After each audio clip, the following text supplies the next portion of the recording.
If there were an Academy Award category Best Producer and or Director of Money-Making Movies, Steven Spielberg would win hands down. Spielberg has either directed and or produced 6 of the top moneymakers of all time.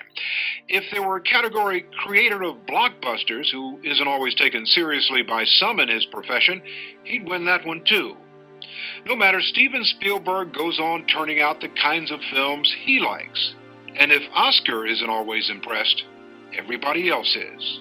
More than any other director in history, Steven Spielberg has transcended through multiple generations.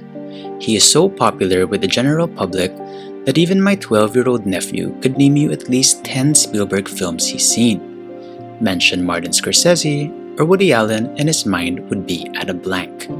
Whether you're a casual moviegoer or a discerning cinephile, it's hard to deny Spielberg's contributions to modern cinema. With his impressive body of work, he has defined pop culture to what we know today, while touching the lives and imaginations of thousands, if not millions, of people around the world. His list of accomplishments is unparalleled. He has 3 Academy Awards, was the first director to surpass $10 billion at the box office, and is considered a legend of his industry. But how did Spielberg get here? How did this wide-eyed dreamer from Arizona become one of the most powerful men in Hollywood? The answer: a little production called Jaws.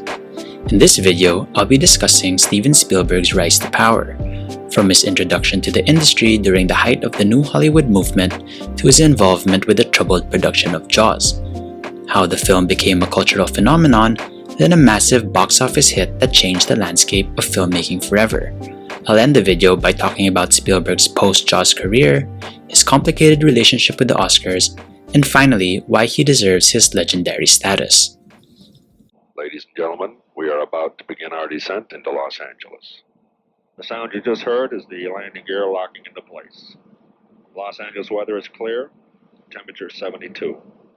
We expect to make our 4-hour and 18-minute flight on schedule. We have enjoyed having you on board. To understand Spielberg's success, it's important to look at the context of the industry in which he entered. Although he wouldn't make his theatrical film debut till 1974, the then 20-year-old Spielberg was living through one of the most fascinating periods in film history. 1967 is often considered the year that revolutionized the movies. Because of the changing attitudes of the era, moviegoers were ready to chuck out cookie-cutter Hollywood productions which were often sanitized by a very strict rulebook. This was known as the Hays Code, which controlled everything that was allowed to be seen, said, or depicted in motion pictures. Enforced by the mid-1930s, the code made sure that films lacked any profanity, graphic violence, or strong sexuality. However, the public of the late 1960s was ready for realism. They longed to see the grit of their everyday lives portrayed on the silver screen. This caused big-budgeted roadshow productions like Dr. Doolittle to flop hard at the box office. In addition, other international movements were making their way into film schools. People were exposed to the likes of Francois Truffaut, Akira Kurosawa, and Federico Fellini, unique artists whose work was starkly different from the stale studio pictures Americans had grown up watching. The young filmmakers of the late 1960s decided to take things into their own hands. Their movies became more radical, and they eventually ignored the rules of the Hays Code entirely. By 1968, the code was abandoned altogether in favor of the MPAA film rating system we use today. The 1-2 punch of Mike Nichols' The Graduate and Arthur Penn's Bonnie and Clyde is often credited as the films that reined in the new Hollywood movement. The Graduate was noted for its frank discussion on sexuality, and Bonnie and Clyde stirred up big conversation with its graphic depiction of violence. The movement was in full swing, and the industry embraced it. At the Academy Awards the following year, both films earned a collective nomination count of 17. Jeff Saporito of The Take defines the New Hollywood movement best. New Hollywood isn't so much a style of filmmaking as it is a movement and period of time. It refers to a post-Hays liberation of creativity ushered in by a generation of young filmmakers who took the primary authorial role away from the studios and into their own hands. Their style, production process, and storytelling approach opposed what people expected of Hollywood films prior to this point. No longer were studio films produced solely for commercial gain, but instead, the studio system worked in conjunction with viewing film as an art and reviving creativity of expression. Auteur filmmakers explored unconventional storytelling techniques, examined risky subjects, and did it in style on Hollywood's dime. Spielberg, at the ripe age of 20, was living through all of these major changes in cinema. But did he embrace the shocking new movement like his contemporaries did? I would argue yes and no. This is where it gets a little bit tricky. Unlike the pioneers of New Hollywood like Bob Rafelson and Arthur Penn, Spielberg was 10 years their junior. While other artists were already working in the studio system during the 1950s, Spielberg was still a kid, going to the cinema with his family, and was in awe of films by classical directors like Cecil B. DeMille and John Ford. This put Spielberg in a subcategory in the movement called the movie brats. Along with George Lucas, Martin Scorsese, Paul Schrader, and Brian De Palma, this younger group of directors were known as the film school generation because they learned their trade while attending university. Although Spielberg identifies as being a movie brat, he differs from the others because he left college after only a year. He was not interested in academics and decided to pursue movie making earlier than his classmates. While Scorsese soaked up the work of the Italian neo-realist masters, Spielberg preferred to be outside, filming shorts on his 5mm camera and dreaming of his future where he'd create spectacles in the likeness of DeMille's 1952 hit, The Greatest Show on Earth.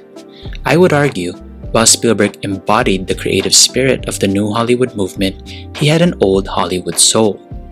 And where would an old Hollywood director look for work? A major studio, of course.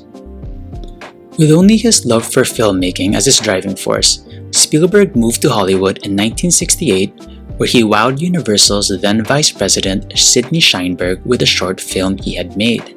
Sheinberg offered him a 7-year contract and the young director was on his way. He got his first professional gig directing Hollywood legend Joan Crawford in the made-for-television film Night Gallery. Spielberg followed it up by directing other TV projects like episodes of Columbo and Marcus Welby, MD. Impressed by his work ethic and unique filming style, Universal assigned their dynamic new director 4 big TV films, the most important being 1971's Duel, which told the story of a psychotic truck driver who chases a man down a long highway. The film was well received by critics and was a big hit with audiences. The success of Duel finally gave the studio the confidence to give Spielberg his first feature film. The Sugarland Express stars Goldie Hawn as a convicted felon who breaks her husband out of jail in order to get their son back from his new foster parents. On their cross-country trip, they take a policeman hostage and things get crazy. The film is one big car chase from beginning to end and truly showcases Spielberg's knack for directing complicated action sequences. It eventually went on to win Spielberg and his co-writers the Best Screenplay Award at the 1974 Cannes Film Festival. While the Sugarland Express was embraced abroad, American critics gave it mixed reviews. Famed movie critic Pauline Kael wrote, "The Sugarland Express is like some of the entertaining studio factory films of the past. It's as commercial and shallow and impersonal, yet it has so much eagerness and flash and talent that it just about transforms its scrubby ingredients." The director, Steven Spielberg, is 26. I can't tell if he has any mind or even a strong personality, but then a lot of good movie makers have got by without being profound. He isn't saying anything special in the Sugarland Express, but he has a knack for bringing out young actors and a sense of composition and movement that almost any director might envy. This review pretty much sums up what most critics thought about Steven Spielberg and his films until 1993. He's entertaining but shallow, commercial but impersonal, talented yet not profound. While it didn't garner massive support from critics, the Sugarland Express did very well at the box office.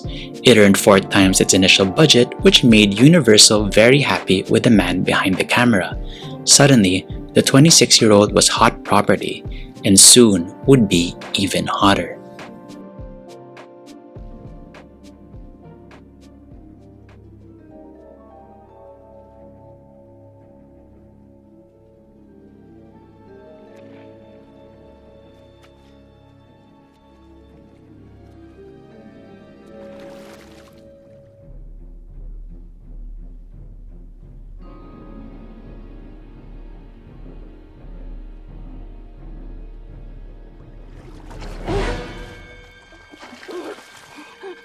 Peter Benchley's novel Jaws came to Universal Studios by accident when producers Richard D. Zanuck and David Brown stumbled upon the book before it was even published.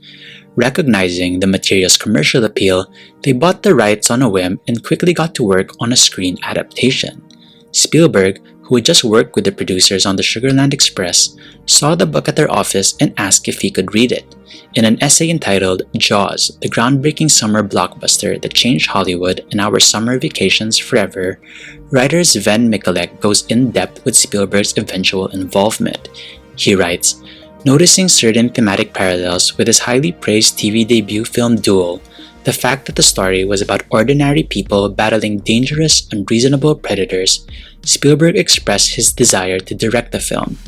His wish came true as Zanuck and Brown convinced the studio that Spielberg's relative inexperience might bring the freshness such an unprecedented production just needed. Mikkelek further notes that both producers and their director were very concerned about the film's potential success because of the possible difficulties they might encounter shooting a story about a man-eating shark. They eventually cast their doubts aside and production began. The making of Jaws was very troubled, to say the least. Firstly, Spielberg started shooting the film without a finished script. When original author Peter Benchley's screenplay was deemed unsatisfactory, the director took it upon himself to do rewrites. Eventually, writer Carl Gottlieb was hired to help him, and the two spent their evenings writing pages before shooting it the very next day. Spielberg also decided to film at sea, at the coastal town of Martha's Vineyard, rather than a tank at the back lot of the studio. I was naive about the ocean basically, he told Ain't It Cool News in a 2011 interview. I was pretty naive about Mother Nature, and the hubris of a filmmaker who thinks he can conquer the elements was foolhardy, but I was too young to know I was being foolhardy when I demanded we shoot the film in the Atlantic Ocean and not in a North Hollywood tank.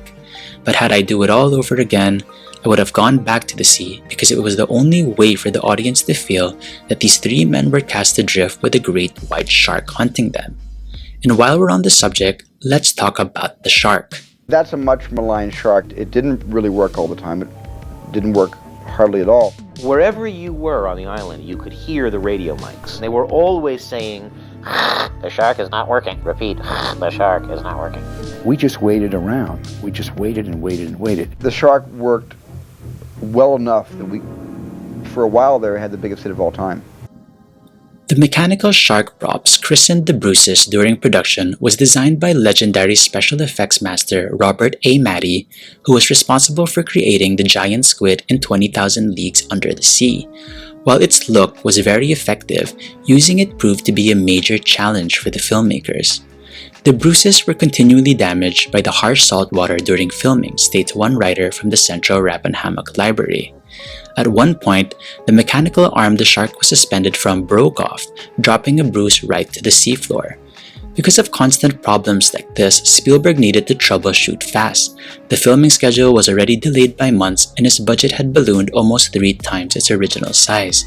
With pressure from the studio to finish the film, he continued to shoot sequences without showing the shark at all. I felt like Alfred Hitchcock, he told Ain't It Cool News. When I didn't have control of my shark, it made me kind of rewrite the whole script without the shark. Therefore, in many people's opinions, the film was more effective than the way the script actually offered up the shark. Despite weather delays, equipment problems, and logistical nightmares on set, Jaws eventually wrapped on October of 1974. If you've been living under a rock the last 4 decades, here's a quick recap on the plot of Jaws. Roy Scheider plays Brody, the police chief of Amity Island, a small beachside community off Long Island. When a great white shark finds its way into its waters, the townspeople, and especially the hard-headed mayor, refuses to close down the beaches, fearing it would lead to their economic demise. With the help of a young marine biologist, played by Richard Dreyfuss, and an old seafarer, Robert Shaw, Brody hunts down the shark to restore peace and order before any more deaths occur. Long ago, a young man named Peter Benchley wrote a book called Jaws. It was a bestseller. A film was made from the book. It too was called Jaws. It has already made more money than any motion picture in history. The scientific types are horrified, but Jaws has made sharks popular. Well, society being what it is, Popularity means success, success means money, and guess what this report's about? We can't keep them in stock. It's not just the Jaws book itself. There are the books on the making of the movie. There are 2 of those. And then the big hardback that we've had in stock for years. The summer of 1975 was appropriately named the Summer of Jaws. After screening the film for the first time, studio executives knew they had a massive hit on their hands. They got to work on the most extensive marketing campaign Hollywood had ever seen before this point. They mailed out copies of the book to influential people, poured money into Jaws merchandise, wooed the media with extensive press tours, and spent millions of dollars on 30-second trailers shown on primetime television 3 days before the film's release. While this is common practice now, this was new to the industry in 1975. The studio also designed a new distributing model that would change standard movie practices forever. They opened Jaws in over 400 theaters in a time when most films would open in only one location for 3 months before slowly expanding to other cities. The effort paid off, because in just 78 days, Jaws dethroned The Godfather as the #1 movie of all time. After 14 straight weeks of being on top of the box office, Spielberg's troubled film became the first movie to gross more than $100 million. It would go on to make almost $500 million in cinemas across the world. Not bad for a film that only cost $9 million to make. One of the major factors in Jaws' success that year was the fact that it was released in the summer. Prior to the 1970s, the hot months were deemed the worst time to go to the movies simply because theaters had no air conditioning. During this period, the studios would dump their lesser quality pictures to the cinemas, saving their more prestigious projects for the end of the year because 1, it was cooler, and 2, for the Oscars push. Even the New Yorker's famous critic Pauline Kael would take the summers off. However, by the late 1960s and early 70s, as more and more theaters were equipped with air conditioning, the studio saw a big opportunity to make more money. Jaws capitalized on this brilliantly. Not only were audiences more comfortable in cool, dark rooms now, but they were also scared to enter the water because of the violence Jaws portrayed. Sven Mikulek writes, "The same summer it came out, the United States recorded a visible decrease in the number of people enjoying themselves on American beaches, while at the same time, the number of phone calls to police regarding possible seeing of sharks rose drastically.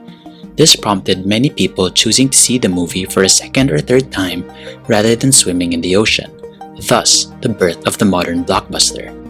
In a detailed Time magazine article by Olivia R. Waxman called "Why Hit Movies Are Called Blockbusters," the writer traces the use of the word blockbuster. According to Waxman, the word was originally seen in the pages of the magazine in a November 1942 article detailing Allied bombings of key industrial targets in fascist Italy. These bombs were called blockbusters because they had the ability to wipe out entire city blocks. It came to the cinematic dictionary when the Daily Miracle used the word to predict that Cecil B. DeMille's epic, Samson and Delilah, would be a box office blockbuster.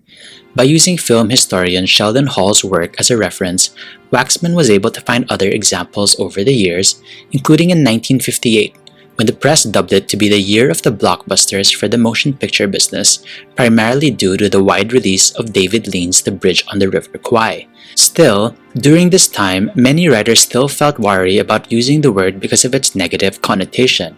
Waxman writes, "Hall posits that it took a few years after the atomic bombing of Hiroshima and Nagasaki for writers to feel comfortable using a bomb-based metaphor in such a light-hearted way, but it soon became clear that the entertainment meaning of blockbuster would win over the military one." The word was ultimately rendered safe not only by the fact of its obsolescence as a military weapon, but also by its very pervasiveness as an expression during the post-war period, writes Hall. Continual use detached the word from its linguistic origins and ensured that it came to be associated primarily with popular entertainment in general and with big-budget, high-impact Hollywood hit in particular. In the decades that followed, the association only increased. Eventually, the idea of a blockbuster movie became associated with summer action flicks, especially after Spielberg's shark attack thriller Jaws. When Star Wars came out 2 years later, it cemented the summer blockbuster genre, and its power has endured. The rise of Jaws also began the decline of the new Hollywood movement that Spielberg once belonged to. After less than a decade of this new artistic renaissance, the studio took notice and wanted to revert back to the old days, when big-budget productions meant big money.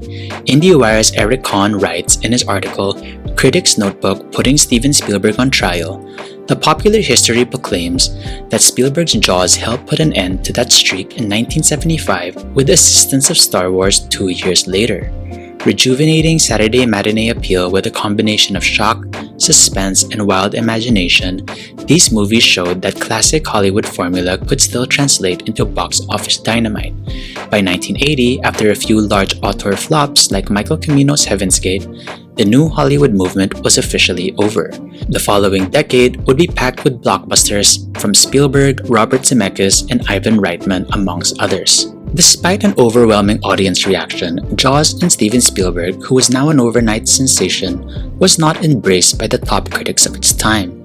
To be fair, they didn't trash the film, but many of them wrote it off as a frivolous adventure romp, the same way Pauline Kael did with the Sugarland Express. Critics praised the film as a technical marvel, but dismissed the young director for his inability to bring his characters to life. Charles Champlin wrote, Young Steven Spielberg, who was the director, shows as he has before an uncommon flair for handling big action. He and the script are much less successful in the man-to-man confrontations than in the man-to-shark meetings. Intimacy is not yet his strength. Vincent Canby of the New York Times said, If you think about Jaws for more than 45 seconds, you will recognize it as nonsense, but it's the sort of nonsense that can be a good deal of fun if you like to have the wits scared out of you at irregular intervals. It's a noisy, busy movie that has less on its mind than any child on a beach might have. Molly Haskell was less forgiving, saying the film felt like a rat being given shock treatment. Today, Jaws has been re-evaluated by critics for the masterful classic that it is. Many people consider it one of the finest films ever made. It's amazing what time and a reputation can do for a movie. You're about to see us sweep the nominations. We're very confident at this very moment, and so if you all have a seat, we'll get on with it. For the best achievement in direction, Federico Fellini for Amarcord, New World Pictures, Stanley Kubrick for Barry Lyndon, Warner Brothers, Sidney Lumet for Dog Day Afternoon, Warner Brothers, Robert Altman for Nashville, Paramount, and Milos Forman. Oh, I didn't get it. I didn't get it. I wasn't nominated. I got beaten out by Fellini. That's first of all, Fellini. For the best picture of the year, Barry Lyndon, Warner, Stanley Kubrick, producer, Dog Day Afternoon, Warner Brothers, Martin Bregman, and Martin Elfman, producer, Jaws. Well, it's about time. I have something to say about this. I have a lot to say. First of all, these are my spokesmen. First of all, being the first Godfather, I have this to say. The Godfather was nominated for the Best Picture and won, but the director, Bob Fosse of Cabaret, won. That's bullshit. You cannot have the Best Picture unless the director is also nominated. Who made the picture? Somebody's mother? The director. This man made yours. Are you kidding? Who's kidding who around here? This is a dark day in Hollywood. Absolutely. This is a very This is a dark day for our pal. The greatest picture of all time was made, and they haven't recognized the director. Who made it? The shark? It's a matter of logic. Who made the Best Picture? All right. Enough. That's it. I'm suffering enough. All right, we're suffering no more, with I'm you. suffering. We're suffering. Cancel my day. Right, we're getting drunk. Cancel my week. Right, let's go I'm to going Lost Weekend. I'm going to Palm Springs on Wednesday. Right. What? Let's hear. Only for what? Best picture, best editing, best score, and sound. And that's it. That's it? Best screenplay? Not even special effects. Not even special effects? This is called commercial backlash. Right. I don't know if anybody knows the word commercial backlash, but when a film makes a lot of money, people resent it. They do. Everybody loves a winner, but nobody loves a winner.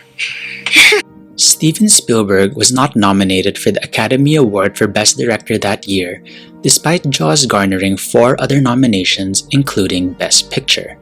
By the time the Oscars rolled around, the film took home 3 statues, for Best Sound, Best Film Editing, and Best Original Score. We'll never know the true reason why Spielberg was left out of his category back then, but we can speculate. Based on the original reviews of the film, we can see that Jaws wasn't exactly considered the artistic achievement of the year. It was too mindless, too fun, too commercial. Compare that to the year's eventual Best Picture winner, One Flew Over the Cuckoo's Nest, which didn't only have more serious subject matter, but was also a big box office hit. The Academy's directing branch is also notoriously auteur-driven. Spielberg was the new kid on the block, and they probably thought he hadn't earned his dues yet.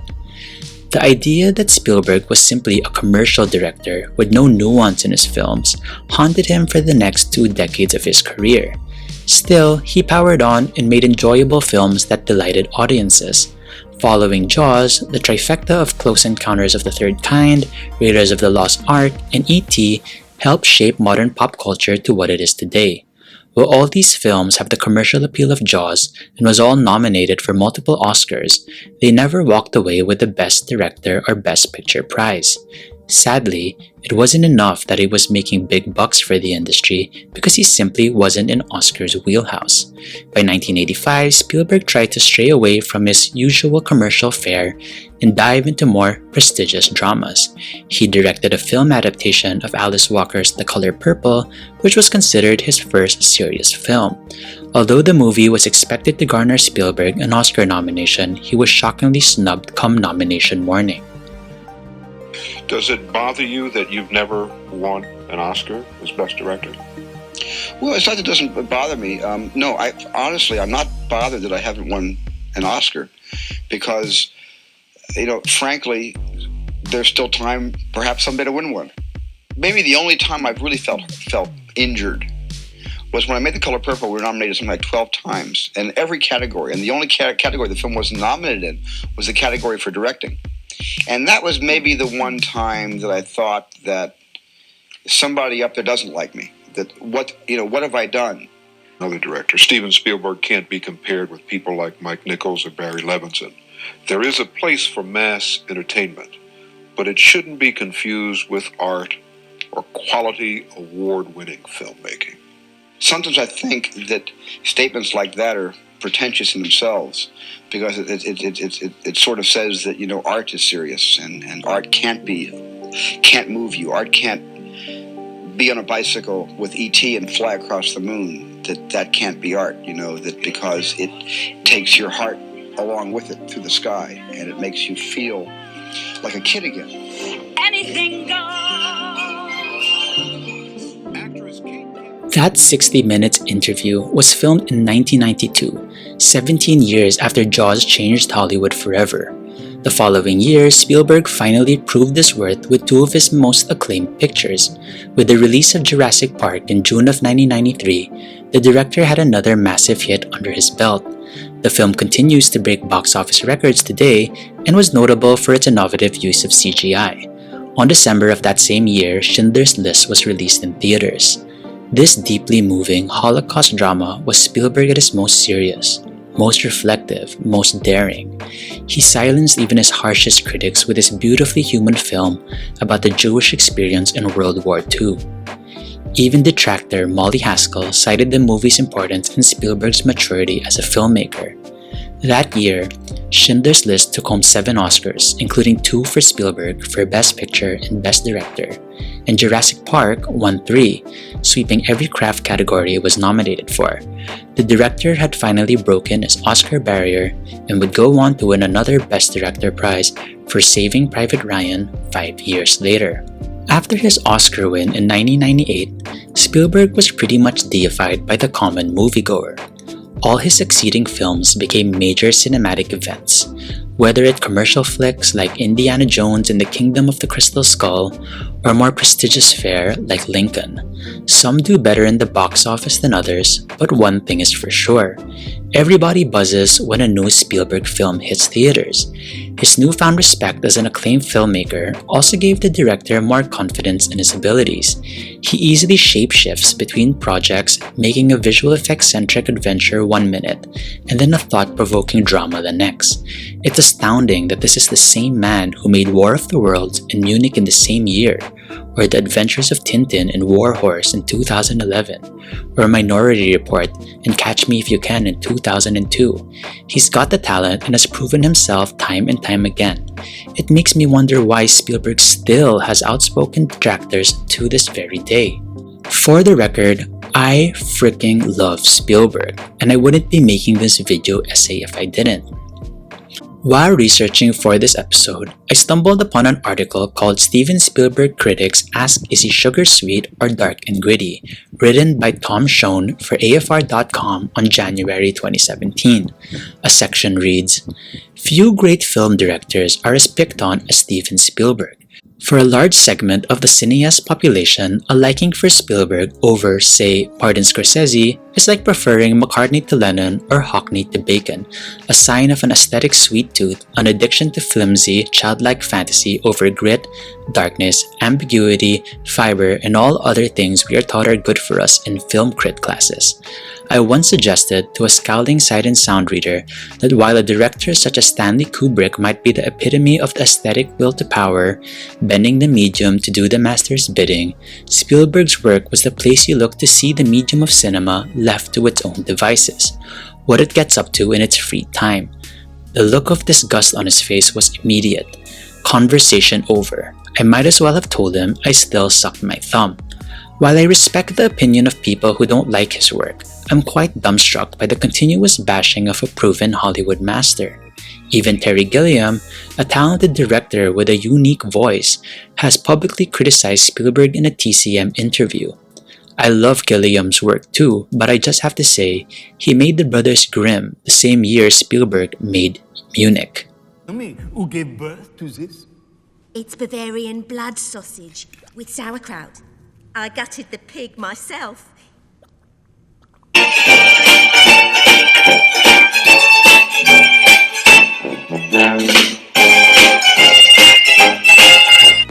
So, yeah.